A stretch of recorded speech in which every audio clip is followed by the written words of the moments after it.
Dan bisa kini kita akan lihat agenda-agenda ekonomi yang menarik untuk kita cermati seperti Anda dapat saksikan di layar televisi dari Amerika Serikat ada data soal penjualan retail, kemudian dari Kanada ada indeks harga konsumen, Uni Eropa survei pinjaman Bank European Central Bank, kemudian juga dari Prancis transaksi berjalan, kemudian juga dari Italia ada data soal indeks harga konsumen dan dari Korea Selatan ada indeks harga impor. Agenda emiten pemirsa SMSM memasuki tanggal pembayaran dividen tunai, Amin, tanggal ex dividen tunai, kemudian Mora melakukan pembayaran ijarah fee Simora 02 BCN 2 kedua. Kemudian taksi ini akan menggelar rapat umum pemegang saham. Dan berikutnya kita akan simak data pembukaan dari bursa-bursa utama Asia di pagi hari ini. Seperti Anda dapat saksikan di layar televisi.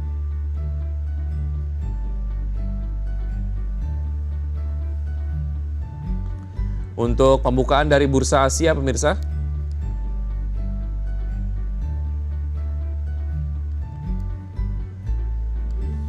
Ya, Nikkei 225 dibuka menguat 0,32% di level 41.323.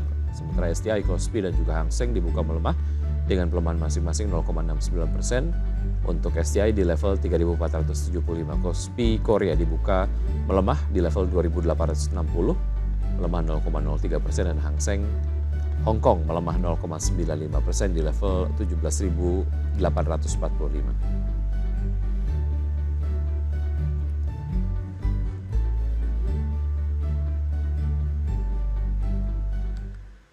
Ya, kali ini di Marketplace sudah terhubung Mas Muhammad Thorik Fadila, analis Stocknow.id. Apa kabar Mas Thorik? Alhamdulillah kabar baik, Mas. Baik, terima kasih sudah bergabung bersama kami di Marketplace. Semoga kita sehat selalu ya. Oke, bicara mengenai pergerakan dari IHSG, Mas Thorik melemah setelah menguat 4 hari perdagangan beruntun dan juga kembali meninggalkan level 7.300-an ya pada perdagangan kemarin. Analisis Anda terkait dengan hal ini seperti apa? Oke, seperti yang kita tahu juga ya bahwa IHSG memang melemah ya setelah 4 hari berturut-turut mengalami penguatan dan akhirnya kembali meninggalkan di level 7.300-an, level psikologis. Nah, pada perdagangan terakhir juga memang IHSG kembali ke level yang sama dengan perdagangan pada tanggal 9 Juli yang lalu. Hal ini mencerminkan adanya tekanan jual yang signifikan setelah penguatan yang cukup tinggi sebelumnya. Hal ini juga memang terbukti pada perdagangan Senin kemarin juga di pasar reguler terjadinya aksi net sell yang dilakukan oleh asing sebesar 180 miliar rupiah. Nah, kalau misalkan kita lihat memang secara view teknikal, sejak tanggal 20 Juni itu memang IHSG kembali rebound ya, dan sejak tanggal 20 Juni hingga tanggal 12 Juli tahun 2024, pergerakan IHSG ini sudah cenderung uptrend dan meningkat, bisa dikatakan meningkat cukup tinggi. Dan sejak tanggal 5 Juli, indikator stokastik juga sudah merespons adanya pergerakan di area overbought. Jadi memang sudah sewajarnya ataupun ada indikasi bahwa IHSG ini harus koreksi terlebih dahulu. Baik, artinya koreksi yang terjadi ini karena profit taking, karena IHSG sudah jenuh beli ataupun mungkin overbought begitu ya. Betul. Koreksi yang terjadi apakah termasuk dengan koreksi yang kemudian sehat begitu atau ada concern lain, Mas Thorik? Oke, kalau misalkan saya lihat memang seharusnya setelah 4 hari berturut-turut mengalami peningkatan, hal ini terjadi karena adanya aksi taking profit ya. Mengingat tadi yang saya sudah katakan, IHSG sudah menguat selama 4 hari, lalu juga posisi IHSG sekarang sudah diizin beli atau overbought. Dan berdasarkan indikator dari teknikal menggunakan stokastik juga sudah berada di area overbought-nya sejak tanggal 5 Juli, maka ada probabilitas bahwa pelemahan ini memang terjadi karena adanya aksi taking profit. Karena setelah beberapa pekan ke belakang juga telah mengalami penguatan berturut-turut seperti itu. Artinya memang pelemahan ini terjadi malah justru ketika asing masuk begitu ya? Betul sekali. Oke, artinya ini tidak ada concern lain begitu, malah kemudian mungkin dinilai sebagai momen yang tepat bagi investor domestik untuk merealisasikan keuntungan walaupun memang asing sedang masuk ya. Oke, baik. Kalau kita bicara mengenai insiden penembakan calon presiden Amerika Serikat Donald Trump beberapa hari yang lalu begitu ya, ini memang sangat menggemparkan sekali dan cukup menyayangkan ini kemudian menodai proses demokrasi yang ada di sana begitu. Nah, ekspektasi market seperti apa nampaknya? Kalau kita lihat elektabilitas Donald Trump malah meroket pasca insiden ini begitu ya. Ekspektasi dari pelaku pasar seperti apa soal kepemimpinan dari Donald Trump ataupun presidensi dari Donald Trump di pemilu berikutnya? Oke, kalau misalnya kita lihat memang penembakan terhadap calon presiden Donald Trump, tentunya hal ini tuh berdampak signifikan pada kondisi ekonomi, kondisi politik di suatu negara, terutama di Amerika Serikat.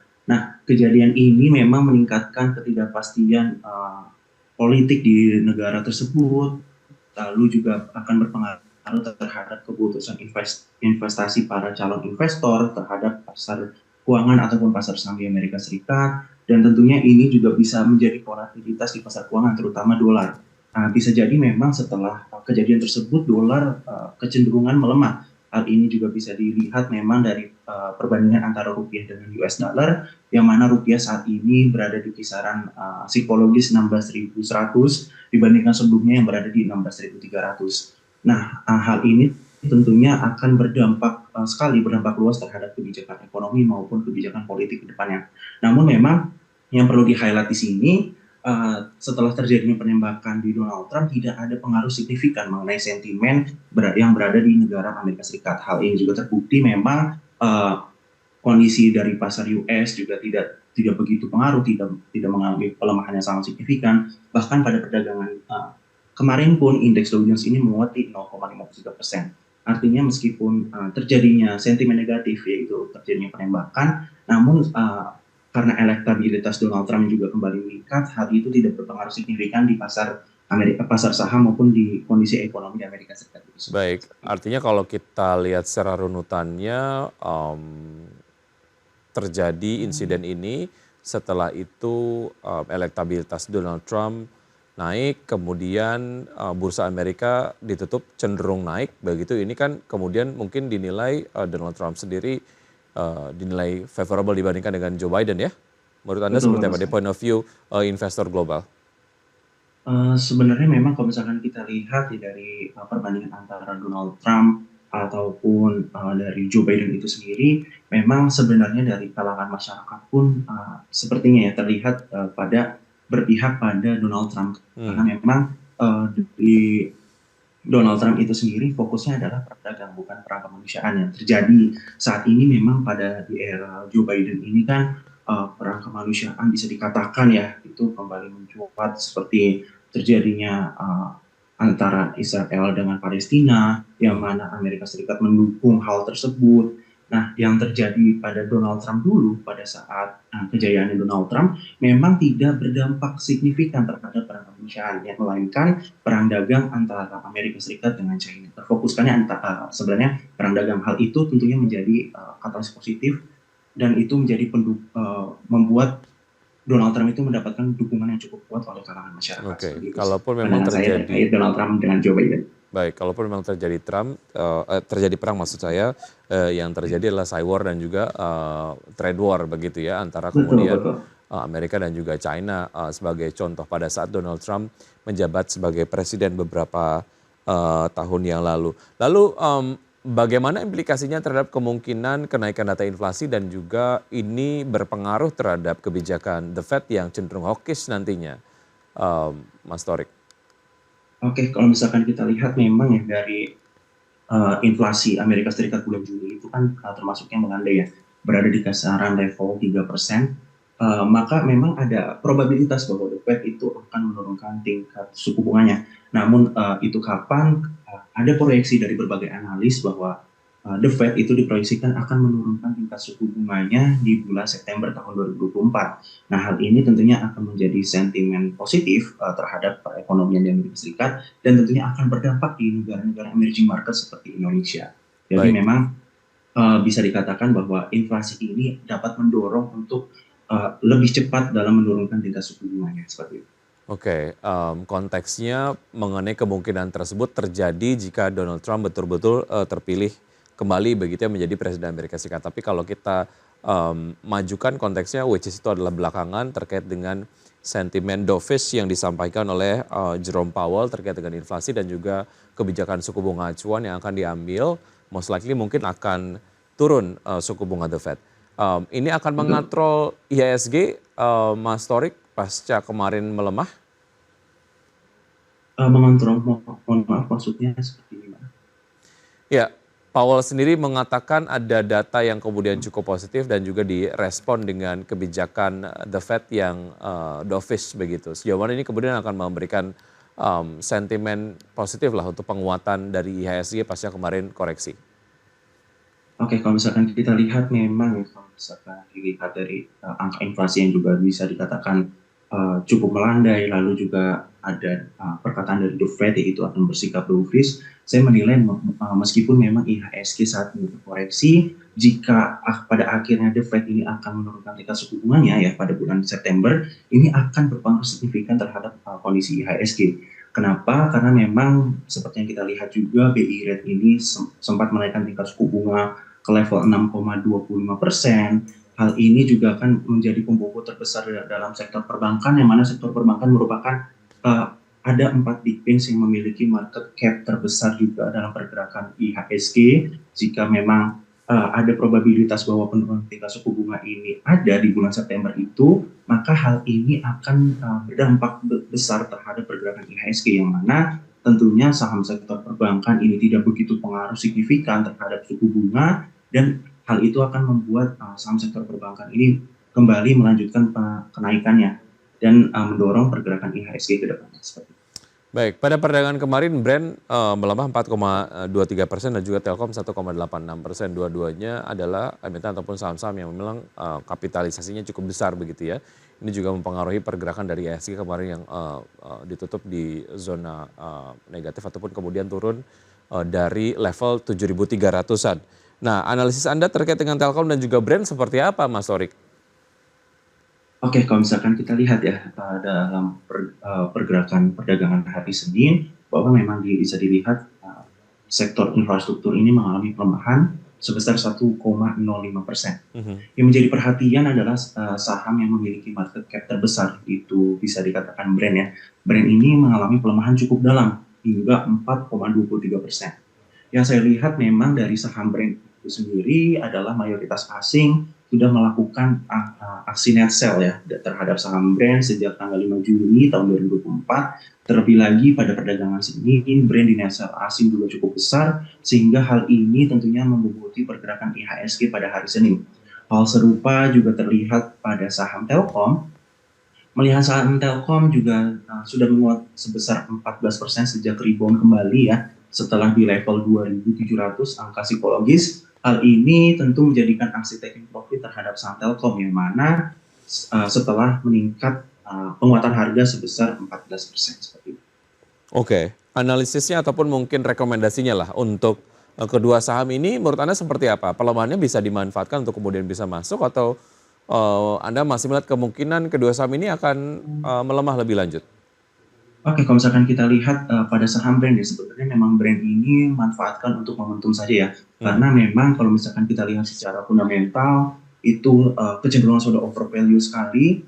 Terlebih lagi memang dari kalau misalkan kita menggunakan relative valuation, PE ratio ya, bisa dilihat memang PE ratio dari saham Brent itu sudah melebihi angka 300 kali. Yang mana dengan rata-rata industri dan sektornya di 50 kali. Gap yang cukup jauh yang membuat yang membuat harga wajar Brent ini cenderung over value. Nah, justru saya melihat memang saham Telkom ini sebenarnya masih bisa dibilang cukup oke ya untuk teman-teman koleksi, karena memang saat ini juga Starlink ternyata bekerja sama dengan Telkom untuk masalah penjualan. Hal itu juga menjadi sentimen positif juga. Lalu juga bisa dilihat memang setelah beberapa pekan ke belakang harga Telkom ini kembali melemah di level psikologis 2.700 dan sekarang sudah rebound kembali berada di level psikologis 3.000. Hal itu tentunya bisa dijadikan momentum untuk koleksi teman-teman semua. Oke, memanfaatkan momentum itu artinya bisa masuk sekarang kemudian juga dilepas dalam waktu jangka pendek atau seperti apa, Mas? Oke, kalau misalkan kita lihat dari Brent ya, memang Brent itu tentunya kita lihat dulu pergerakannya pada hari ini, pada saat opening IHSG. Karena memang tentunya Brent ini kan menjadi pembobot bagi pergerakan IHSG. Jika meskipun teman-teman ingin mengoleksi, namun melemah, pergerakannya tentu juga akan berpengaruh terhadap saham-saham lainnya. Nah, untuk Telkom sendiri, saya melihat ada area support ya, di level di level sebentar.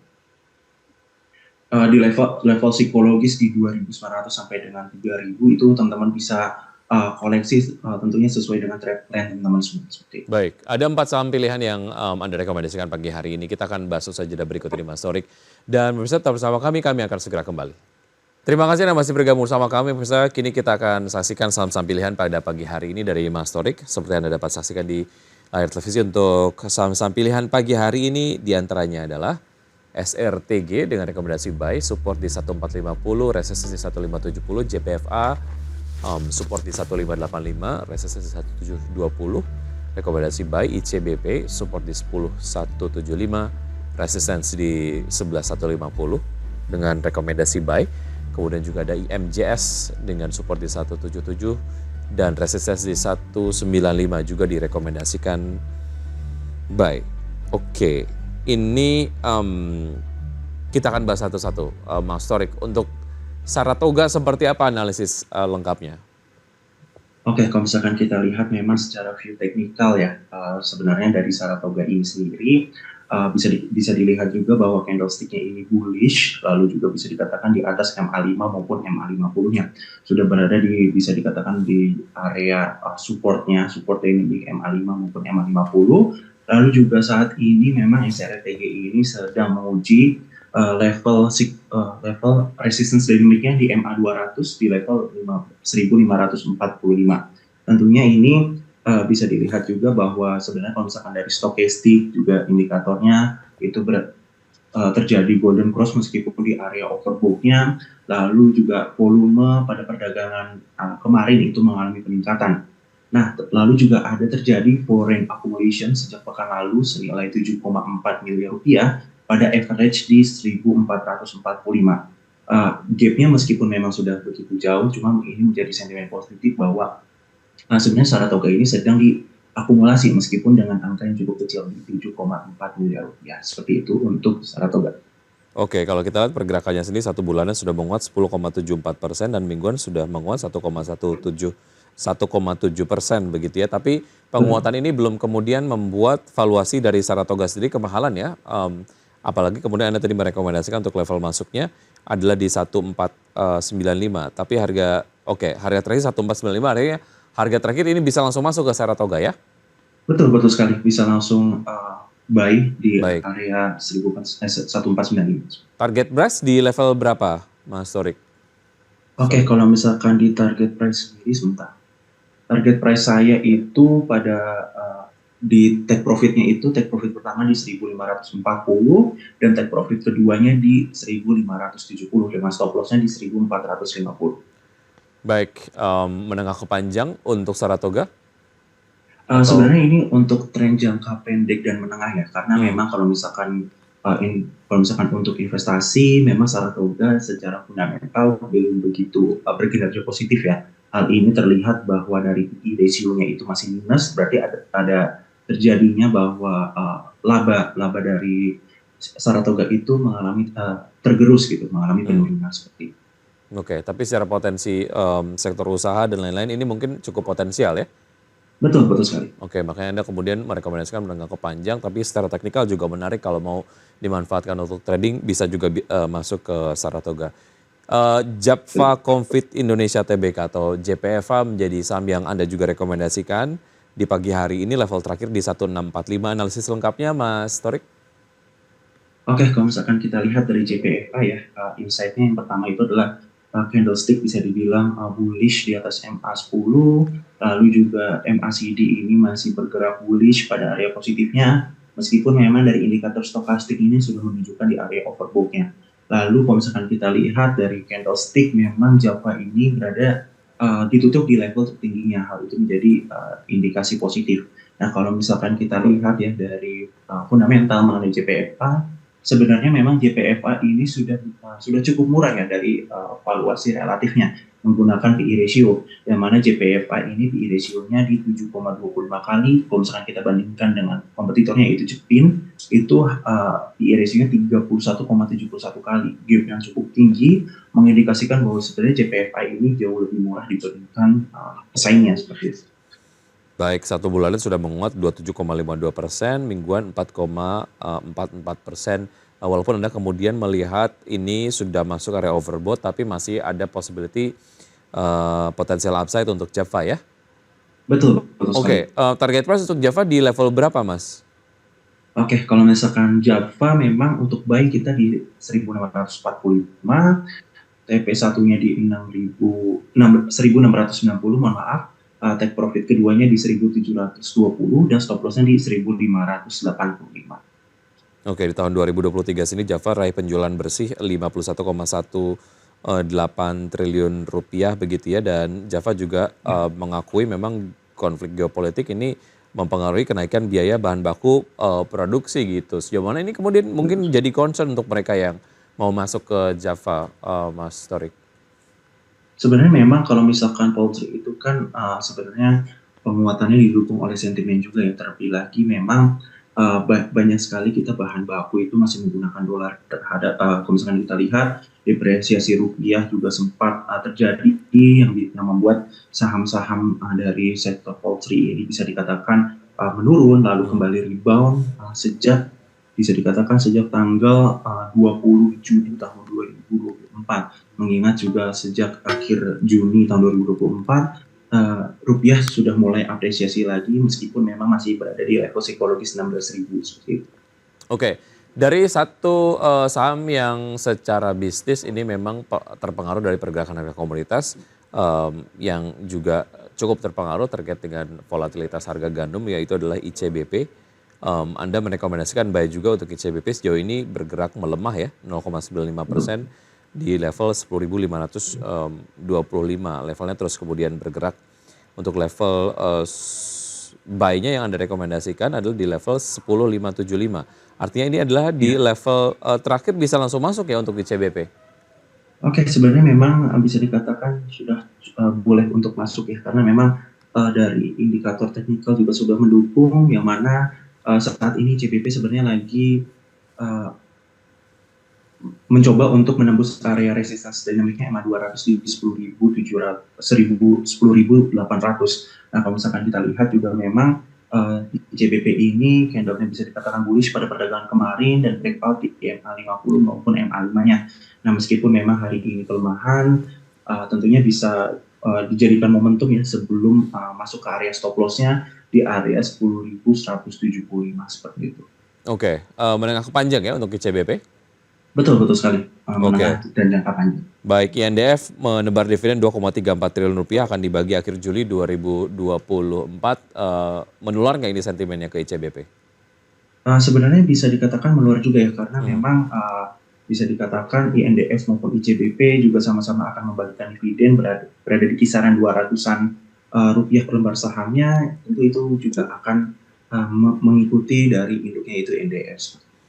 Baik, dari ICBP kita ke Indomobil Multijasa Tbk atau IMJS ya. Mas Torik, seperti apa analisis lengkapnya untuk IMJS? Oke, kalau misalkan kita lihat di IMJS memang candlestick-nya ini berpotensi breakout ya dari resistance dynamic-nya di MA50 ya, meskipun memang pada hari ini terjadi pelemahan. Nah, karena memang dari pergerakan kemarin pun sebenarnya bisa dikatakan tertahan di MA50-nya. Hal ini menyisakan bahwa candlestick-nya ini menyisakan upper shadow yang bisa dikatakan cukup tinggi juga. Nah, yang perlu diperhatikan juga bahwa perdagangan kemarin IMJS itu mengalami volume yang meningkat sangat signifikan. Lalu juga kalau misalkan kita lihat MACD-nya masih on track dalam trend bullish-nya. Jadi memang koreksi ini tuh koreksi wajar karena sempat tertahan sebelumnya di resistance dynamic MA50 seperti itu. Baik, bergerak di sektor transportasi dan juga logistik. Salah satu pemegang saham di IMJS sendiri adalah PT Indomobil Sukses Internasional Tbk gitu ya.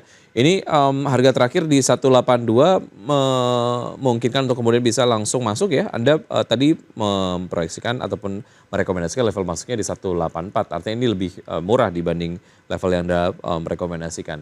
Bisa langsung masuk ke IMJS ya?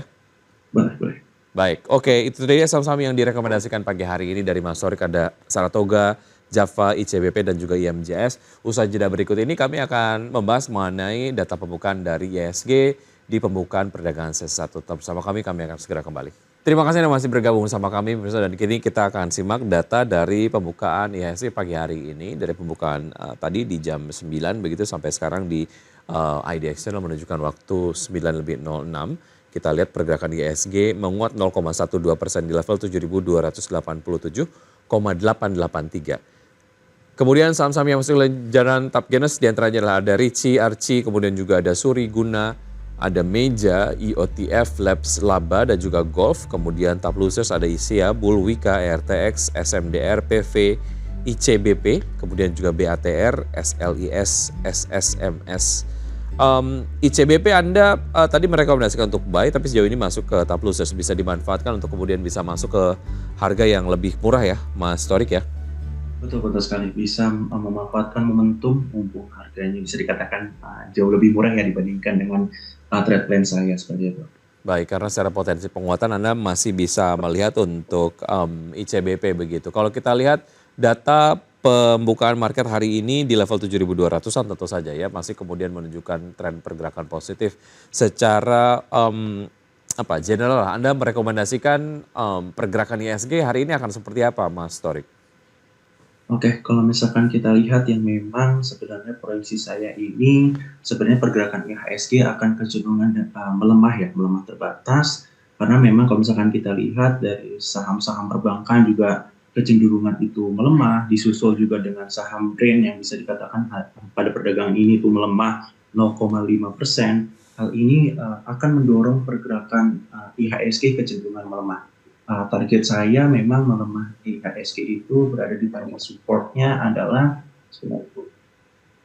di kisaran 7.246 seperti itu.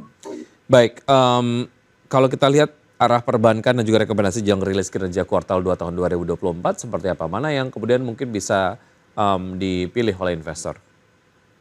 Oke, sebenarnya kalau misalkan kita lihat ya rilis kinerja kuartal kedua tahun 2024, sebenarnya memang tantangan utama dari sektor perbankan itu kan adalah bahwa BI ini belum ada tanda-tanda bahwa akan menurunkan tingkat suku bunganya. Yeah. Nah, tapi untuk teman-teman yang ingin membeli saham-saham big banks, itu saya mending lebih sarankan ke saham BBNI, karena memang secara valuasi lebih murah dibandingkan pesaing-pesaingnya, dan memang saat ini pun harganya BBRI juga, atau BBNI Mas, sorry? BBNI. BBNI ya. Harga wajarnya juga dikatakan cukup murah dari BNI 46 ya. Betul. Dan kalau misalkan dilihat dari price action-nya juga masih bisa dikatakan mendukung karena masih berada di kisaran level 5.000 dibandingkan dengan pesaingnya seperti itu. Baik, oke. Itu dia beberapa analisis yang sudah disampaikan oleh Mas Torik pagi hari ini. Semoga memang dapat menjadi bekal untuk pelaku pasar berinvestasi di hari ini. Mas Torik, terima kasih atas analisis dan juga waktu Anda pagi hari ini. Sukses selalu, saya selalu sampai jumpa.